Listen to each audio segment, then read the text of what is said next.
Assalamualaikum warahmatullahi wabarakatuh. Hai teman-teman, perkenalkan nama saya Isra dengan NIM 230-203. Saya dari kelas 6A Prodi Agama Islam. Di sini tujuan saya membuat video ini untuk memenuhi tugas UAS mata kuliah Teknologi Informasi dan Komunikasi Pendidikan dengan dosen pengampu Bapak Asep Rahmatullah SPDIP.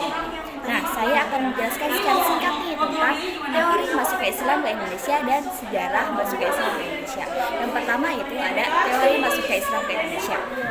Nah, teori masuknya Islam ke Indonesia ini menurut para sejarawan pada abad ke-13 Masehi, Islam sudah masuk ke Nusantara yang dibawa oleh para pedagang muslim. Namun, untuk lebih pastinya, para ahli masih terdapat perbedaan pendapat dari para sejarawan lainnya.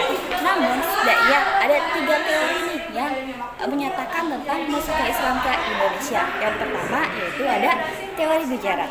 Teori ini dipelopori oleh ahli sejarah yaitu Snopkhor Grunge, yaitu menyatakan menurutnya agama Islam masuk ke Indonesia dibawa oleh para pedagang Gujarat pada abad ke-13 Masehi. Nah, yang kedua ada teori Persia. Teori Persia ini dibawa oleh P.A. Hussein Hidayat yang mempelopori teori ini yang menyatakan bahwa agama Islam dibawa oleh pedagang Persia. Hal ini berdasarkan kesamaan antara kebudayaan Islam di Indonesia dengan Persia. Nah, yang ketiga yaitu ada teori Mekah. Teori ini menyatakan bahwa Islam masuk ke Indonesia langsung dibawa oleh para pedagang Mekah. Teori ini berlandaskan dari sebuah berita dari Cina yang menyatakan jika pada abad ke-7 sudah terdapat perkampungan muslim di pantai barat Sumatera. Nah, itulah 3 teori masuknya Islam ke Indonesia. Di sini saya akan menjelaskan tentang proses masuknya Islam ke Nusantara. Masuknya Islam di Indonesia ini berlangsung secara damai dan menyesuaikan dengan adat istiadat penduduk lokal. Ajaran Islam ini tidak mengenal yang perbedaan namanya kasta, membuat ajaran ini sangat diterima penduduk lokal. Proses masuknya Islam dilakukan melalui 4 cara. Yang pertama ada perdagangan. Nah, karena letak Indonesia ini sangat strategis di jalur perdagangan di masa itu, membuat Indonesia banyak disinggahi oleh para pedagang dunia, termasuk pedagang muslim nih. Banyak dari mereka yang akhirnya tinggal dan membangun perkampungan muslim. Tak jarang dari mereka juga sering mendatangkan para ulama dari negeri asal mereka untuk berdakwah. Hal ini yang diduga memiliki peran yang penting dalam penyebaran ajaran agama Islam di Nusantara. Yang kedua ada perkawinan. Perkawinan ini juga bisa menjadi proses.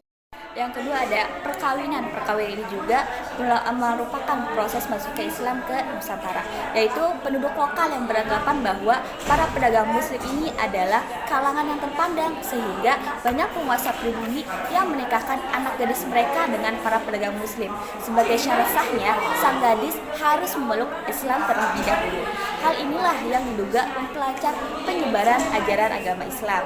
Nah, yang ketiga nih, yaitu ada pendidikan. Apa sih? Pendidikan juga merupakan proses masuknya Islam ke Nusantara, yaitu setelah perkampungan Islam terbentuk, mereka mulai mendirikan fasilitas pendidikan berupa pondok pesantren yang dipimpin langsung oleh guru agama dan para ulama.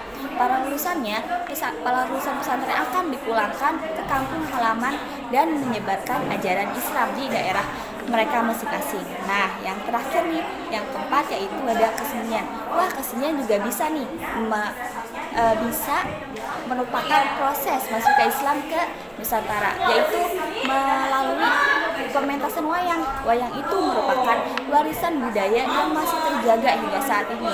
Dalam penyebaran ajaran Islam, wayang memiliki peran yang sangat konkret dalam penyebaran agama Islam. Contohnya, Sunan Kalijaga yang merupakan salah satu tokoh Islam menggunakan pementasan wayang untuk berdakwah. Nah, itulah sejarah singkat masuknya Islam ke Indonesia. Nah, semoga teman-teman bisa mengerti dan bermanfaat untuk kita semua. Dan sekian dari saya. Wassalamualaikum warahmatullahi wabarakatuh.